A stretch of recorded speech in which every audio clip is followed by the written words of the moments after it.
The April 5th, 2011 meeting of the Oklahoma City Water Utility Trust will be in order. The first item on the agenda is the approval of the minutes of the March 15th meeting. Move approval. Second. Motion and a second to approve the minutes. Comments or questions? Voting, please. Minutes are approved. Next item is the consent docket. Move the consent docket, subject to individual consideration. Second.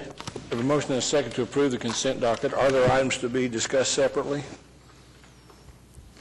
Mr. Chairman, I just want to note that it appears that the whole right side of the council chamber is folks that are interested in the consultant review committee reports, item A1, and I hope this isn't the indication of the number of people that they're going to throw, that we're going to have to throw hourly rates at to accomplish our program, because we'll never bring it in under budget if that is in case what happens. We usually don't get this many people interested in one item. Maybe we ought to just hold it to the end so we'd make sure we had an audience for the whole meeting. Mr. Chairman, if I might point out on item 3D3, we're talking about engineering services for the Deer Creek wastewater treatment plant. And in that engineering services agreement, it says that we'll look at odor control facilities as a part of that contract that will be secondary to the primary contract. This spring we had a number of odor complaints around the Deer Creek plant, and so we're going to be working with the consultant to modify, even though I would like very much for you to approve the contract, we're going to be modifying some of the scheduling and the tasks to look at odor control issues. And otherwise, I'd be happy to answer questions on the consent docket, of course. Any other questions, comments on the consent docket? Hearing none, voting. Consent docket's approved. Next item on the agenda is item 4 is a concurrence docket. Move that. Second. Motion and a second to approve item 4. The comments or questions? Voting, please. Item 4 is approved. Next item is easements. One easement for a natural gas line. Move approval. Second. Motion and a second to approve the easement. Questions, comments? Voting, please. Easement's approved. Item 6 is a series of reports, 4 reports. Mr. Chairman, staff has a presentation planned with a non-ratepayer income report. Pardon me, I'm off point. Details we would from the reports we tell you it has not rained, that is impacting water sales. Water volume use is up about 300 million gallons in the last month. Wastewater volume is down, consistent with dry weather. We have a report for you about the Cross Timbers Riding Association's annual activities. Lisa Hubble is ready to answer questions. And we have a report about how we will... Who's here to answer questions? This is Lisa Hubble. Oh, okay. We have a report about how we'll interface with the public as we move forward on some improvements to the recreational facilities at Lake Hefner that are targeted at Hoppy Point and include a 50-car parking lot with some ingress and egress changes. We want to make certain we're being consistent with the many stakeholders at Lake Hefner and their expectations about the space that may be essentially dedicated to them. Finally, I want to know who came up with the term public interface strategy. I don't Our know. consultant did. Really? So we paid for that term to be developed. Yes. Very good. Yes.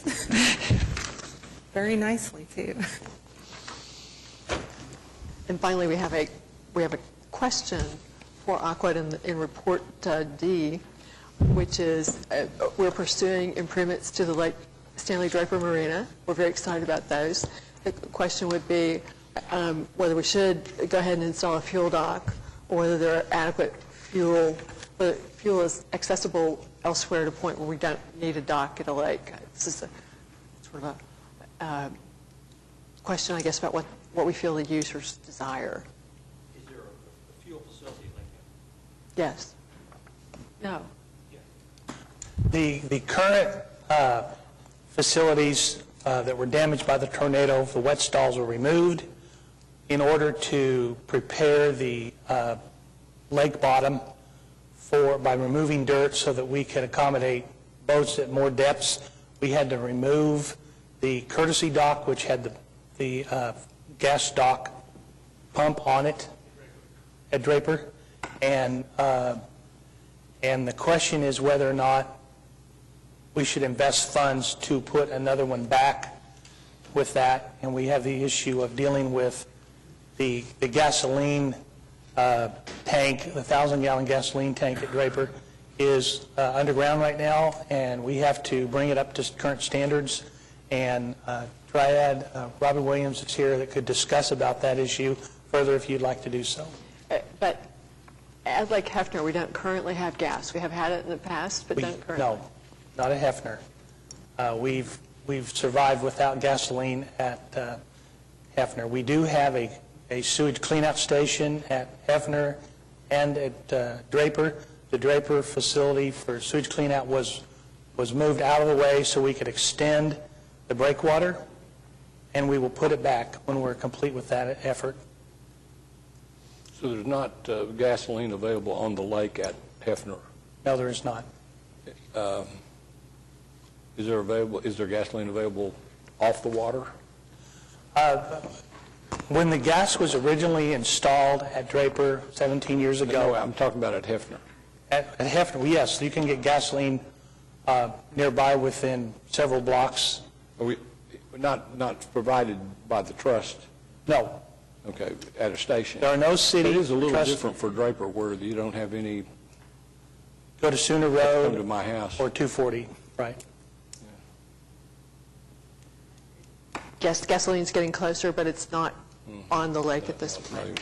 It's about 2.5 to 3 miles, I think, to gasoline. When we installed the facilities, there weren't gas facilities on Sooner Road and 240. Now there are multiple gas stations along there.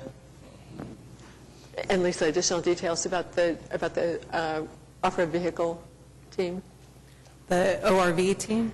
Well, they've submitted their plan for the next year. They've consistently, since the inception of the agreement, we have collected over $300,000 in permit fees, and we've reimbursed them up to 74% of those fees. So it's been a very Fruitful. fruitful, thank you, beneficial agreement with both the city and the off-road vehicle groups. So it's very popular.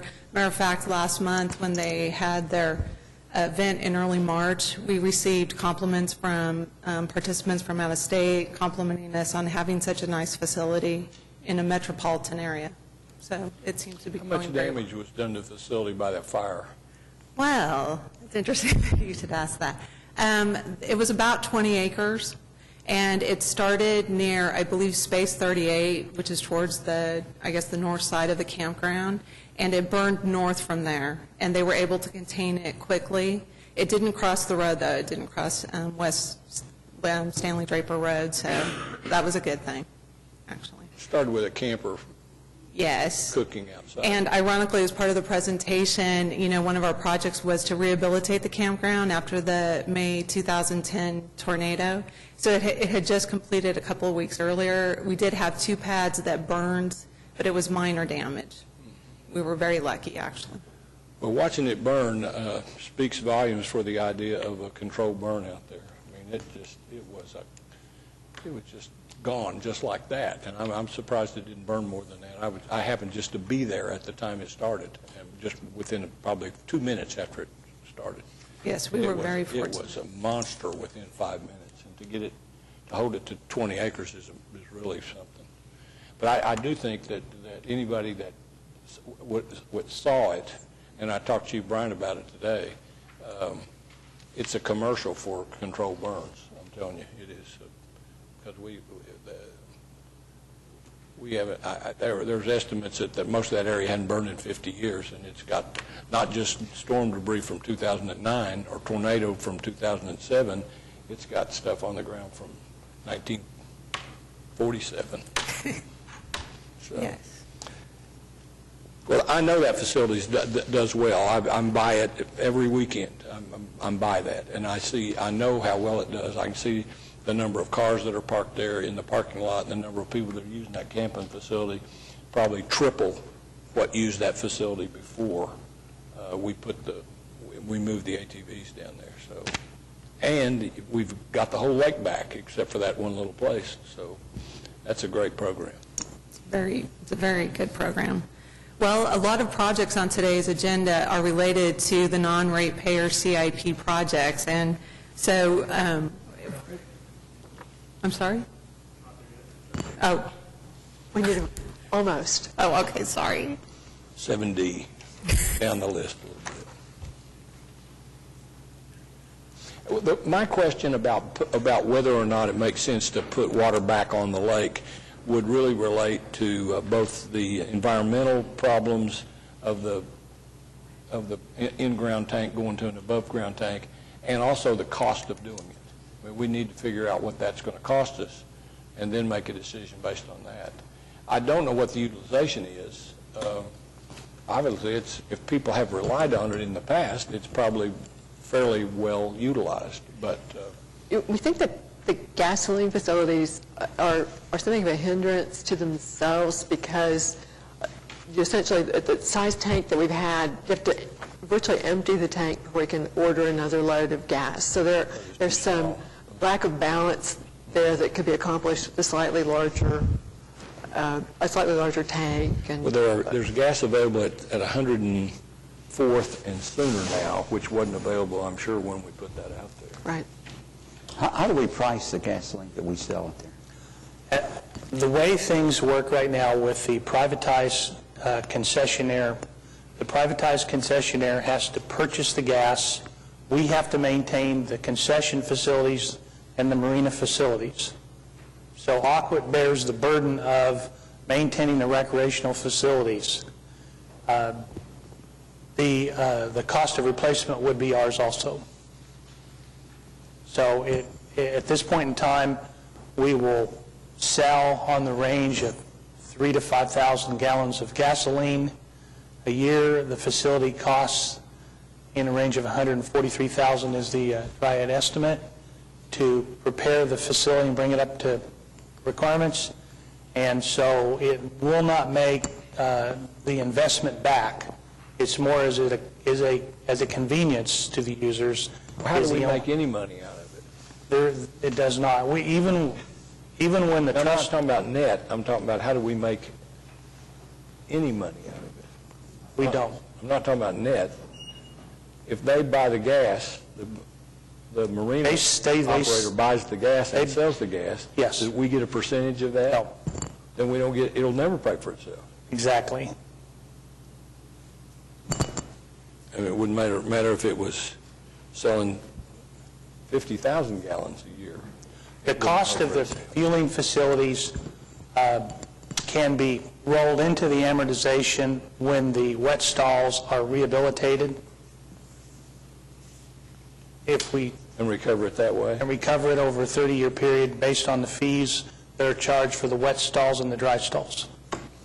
But I think we need to take a look at that and see whether that whole load needs to go in or whether it should be blended in, because I think there is a part of that that's just an amenity out there for the users of it. Well, I think when it was put in, it was necessary because there wasn't any way to get gas close to the lake. But, yeah, but we're talking about non-rate revenues here, and those are generated on various activities at the lakes, and we can use that to assist other recreational activities to go forward or subsidize different improvements that we do. So it doesn't necessarily have to cash flow, although if it can partially, that'll stretch our dollars further. I think we need to look long and hard if we want to do this. I realize it's a convenience and amenity, and they're used to it. But I just think that we need to look at the economics of it and the value of that amenity out there, given the changes in the availability of fuel in the near vicinity, not right next door, but in the near vicinity. You hook up a boat to a trailer and take it to the gas station a mile or 3 miles, doesn't make a whole lot of difference. But a lot of these are large boats that don't have the ability to be taken out, so they're actually hauling gas in through 5-gallon buckets. So then we have the same problem in Hefner, and we're saying you can go get gas someplace else. Yes, sir. Excuse me, I don't mean to be... No, you are correct. Well, I'd like to see an analysis of it, because if there is a way to recoup the cost, then that's a different matter. Staff will return with more information. And, yeah. Happy to. And we'll talk a little bit more about those revenues, non-ratepayer revenues, and where they're going in a few minutes. May I ask a question on the lake level report? It shows that Hefner's down about 5.5 feet. How much further down do we anticipate it's going to be, given our forecast for rainfall and whatnot? Our forecast for rainfall is dire. It simply doesn't look good for the next 3 months. Maybe normalizing in May. If we continue to use water at the rate we are, I think that's a fair assumption, you could lose a foot a week out of Lake Hefner as demand. As we hit true spring demands, we're at about 100 million gallons a day total demand right now in the system. That and strong winds like we've had will help evaporate water off the lake as well. So those conditions, again, through the month of April, we could lose another 4 feet. We know that we have boats that are concerned about water levels now, but it becomes more common about another 2 or 3 feet down. Once we hit about 1191, we start having more severe problems. Because I've had calls from 2 different constituency groups. One, the boaters concerned about the lake, and then the viewers about how it will look sitting up at the restaurant and seeing all that red mud between the restaurant bar and the water. So.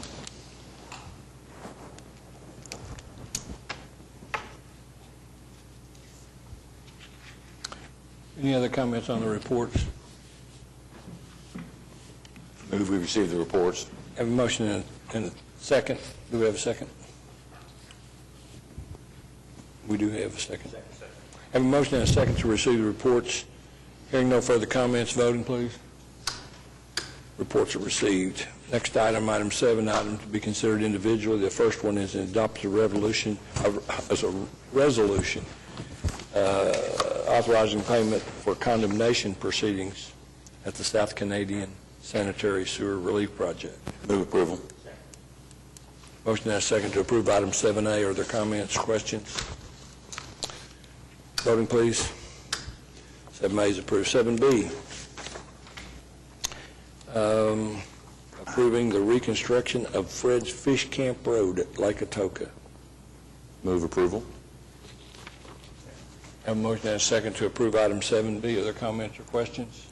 Mr. Chairman, in this case, we are sending city staff down to make these repairs with the relatively small size and availability of local crews, unavailability of local crews in the Atoka area, either from the county or the city.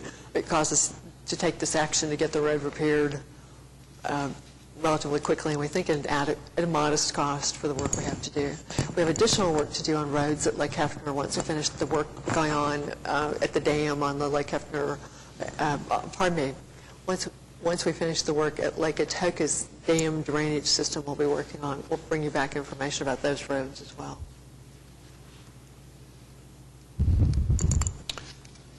We have a motion on item 7B. Are there further comments? Voting, please. 7B is approved. Item 7C is a request for a resolution requesting approval for the broadcasting and promotion of the Think Outside the Bottle, Drink Tap campaign. Move approval, but I have a question. Second.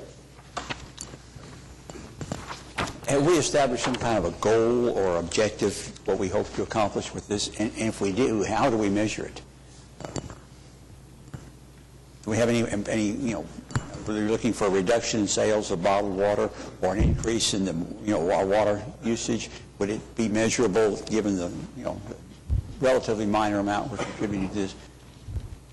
I mean, it feels good, I'm sure, to do this, but other than the feel-good aspect of it, do we have any kind of goal or objective in mind?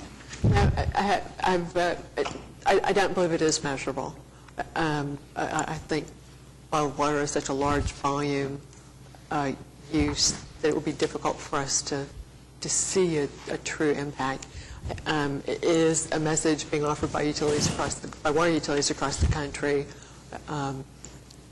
Reuse bottles, keep them out of landfills, fits with our OSEAT and Aquat rules. The other thing we hope to do is describe a little bit about the utilities' water history, so we can begin to explain to people where our water comes from. So probably the most commonly not understood question of our customers, doesn't it just come, it just comes out of the tap. But knowing a little bit more about where it comes from as we go into a state water plan, I believe will be helpful for us. Marcia, isn't there a question on the citizen survey about water quality or water perception? Yes. So it could be measured long-term in the citizen survey that we do, Mr. Ryan. It could be. The other thing that's a little bit intangible but very important is to make sure that our citizens feel good about the water that they're receiving as we do future rate increases that are out there, that there's a confidence level of the water that's being provided to them.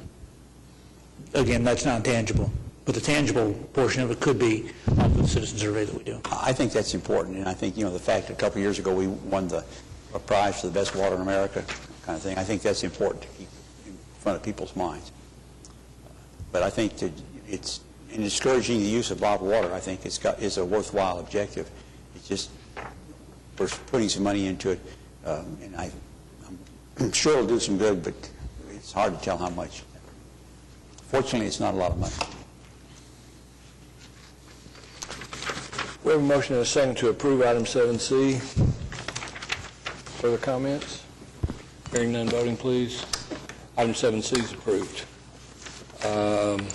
Now, item 7D. Good afternoon, Chairman and trustees. I was just so excited. It's my first presentation, so I'd stand up here. Okay, today we're going to discuss the non-ratepayer CIP project, the proposed 5-year plan. Back in 1995, almost 6 years ago to the day, the trustees adopted a resolution that established the non-ratepayer fund. Funds are for recreational capital improvements throughout all of our lake reservations. And in fiscal year 2011, the non-ratepayer funds are $3.3 million. $1.5 million of that is from the litigation portion. Back in 2007, TAP Architecture presented a recreational improvement study that summarized several different capital improvement projects over Lake Hefner, Lake Draper, and Lake Atoka. Yeah. Could you say a little bit more about the litigation portion? I'm not sure I understood exactly what that. Okay. Quite a while back, the Oklahoma City Water Utilities Trust entered into a lawsuit with Digital Equipment Corporation and NCC, and there were proceeds that Craig Keith can talk about more than I can, but they were a certain portion of the lawsuit settlement proceeds could be placed into this fund because of their nature. They're punitive. Punitive damages that came out of the lawsuit. So we recouped the actual damages, and we had punitive damages beyond that we had some discretion as to the use of those funds. Is this money restricted in any way? Action by the trust previously restricted into that fund to be used for non-ratepayer activities. I know, it's part of that fund, but it's set out separately here, and so I wondered if it was restricted in any way, that we had to use it in some specific purpose. No, there was not an additional restriction on it. It was just a very identifiable lump sum that the trust had received, as opposed to our other non-ratepayer revenue sources, which come in a lot smaller increments over time. And some of this is not the total amount of the money, this is the remainder of the amount. Other funds have been used by the trust for projects to fund recreational improvements previously. So is the ratepayer fund $3.3 million plus 1.5, or does that 1.5 included in the 3.3?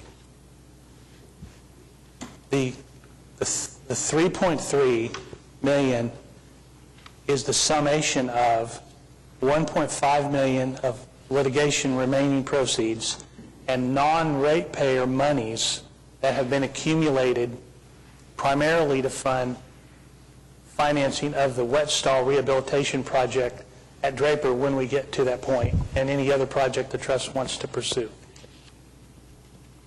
So we have a total of $3.3 million. Yes. That's okay, thank you.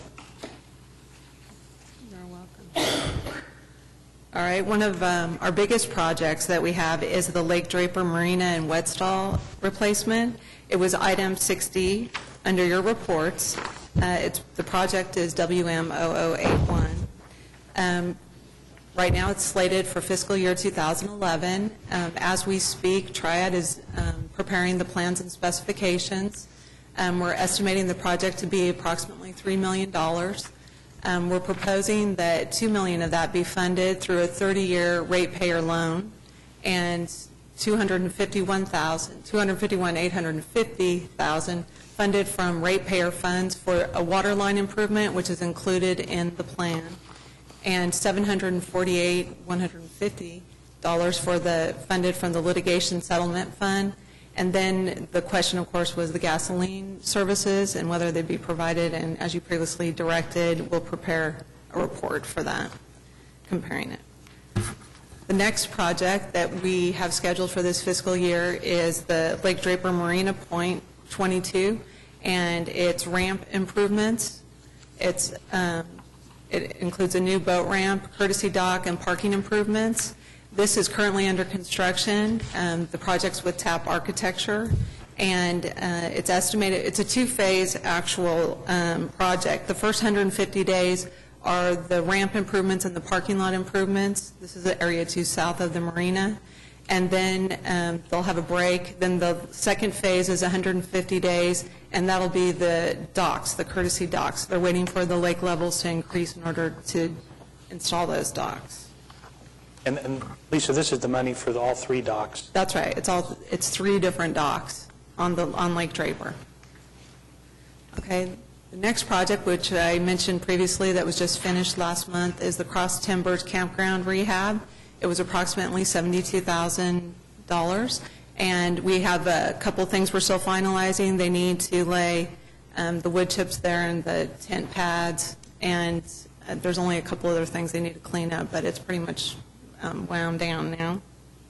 The next project we have is the Lake Draper Marina Breakwater, and this project was actually performed by our Water Quality Division, and they had some concrete that was stockpiled, and they've just recently finished the construction of the breakwater, and they're laying the riprap. It was estimated for $160,000, but right now it looks like it might come in under budget, so we're pleased about that. The next project that we have slated for fiscal year 2012 is Lake Hefner's Lions Park.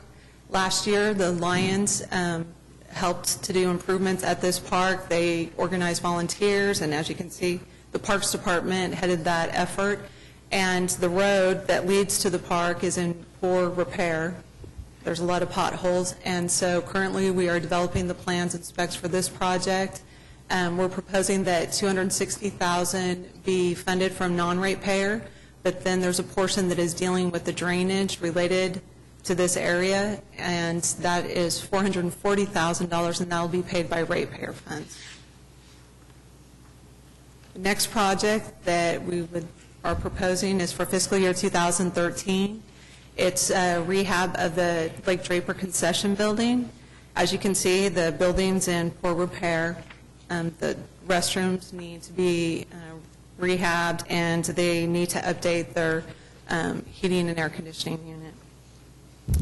We're expecting that this one will probably start in early 2012. We'll start the planning phase, and it'll be completed probably close to the time that all the other improvements are being done at Lake Draper, when all the docks are coming back online, and so everything should be up and running and ready for a full season in 2013, actually.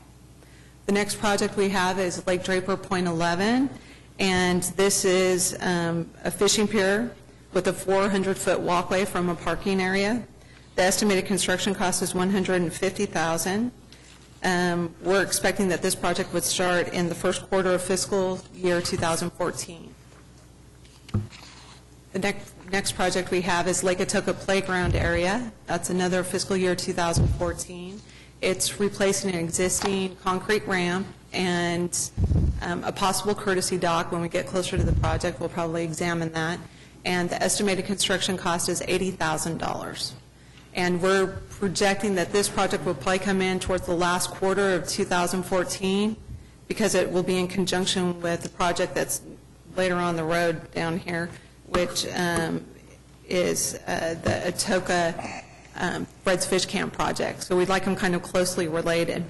Another project that's slated for fiscal year 2014 is a wildlife conservation plan for the Atoka area. It's important that we develop this plan prior to making any further improvements in the recreational area to ensure that we manage the wildlife and also create recreational resources for the community, as well as the economic benefits that are associated with those improvements. The next project that we have slated for fiscal year 2015 is a courtesy dock in the marina at Lake Hefner, and we need to bring the ramp up to ADA standards, and we're estimating the construction of this project to be about $200,000. The next project, which dovetails with the one a couple slides ago, is the Fred's Fish Camp Road. This is also related to item 7B on your agenda, which our staff will be doing some of the road improvements on that road. It's project WM0166 is that project.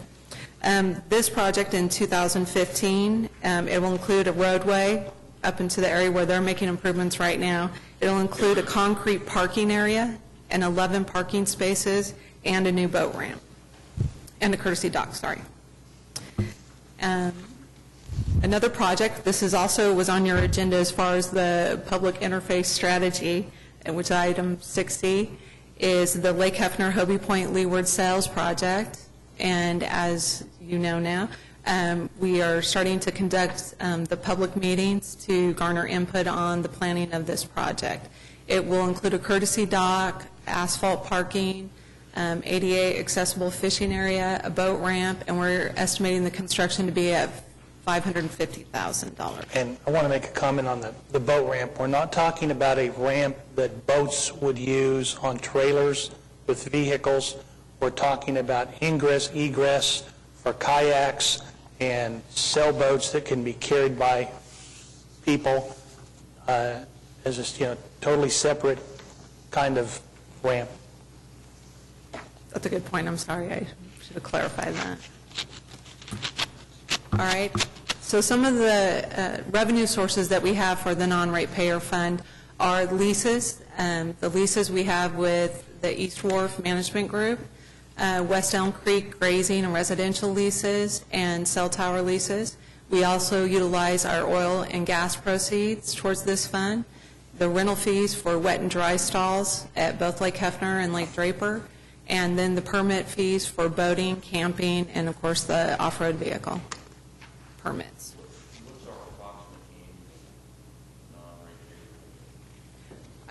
I think that I want to say that it was like half a million. Thank you. If you refer to item 7D, we have a multi-year pro forma of around $800 and some thousand of revenues coming in each year. Yes. Okay. Thank you. The next area, our expenses that are related to the non-ratepayer funds are administrative payments that we make to the city. That includes both the police department for some of the services they provide in the marina areas, and also the Parks Department for administering some of our agreements that we have with recreational groups. We have a ratepayer loan from the Hefner Boat Dock project. We have to do electricity for both of the marinas. We have a concession management fee that's approximately $70,000 for the group that manages the concession area. We have security at Draper on the third shift, overnight in that area to ensure the safety of citizens and just to help keep our premises safe.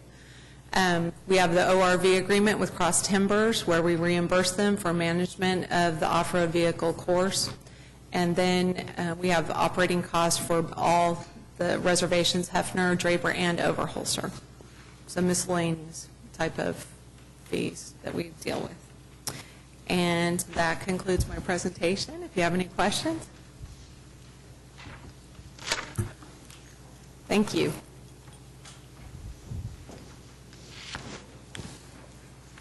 Any further comments?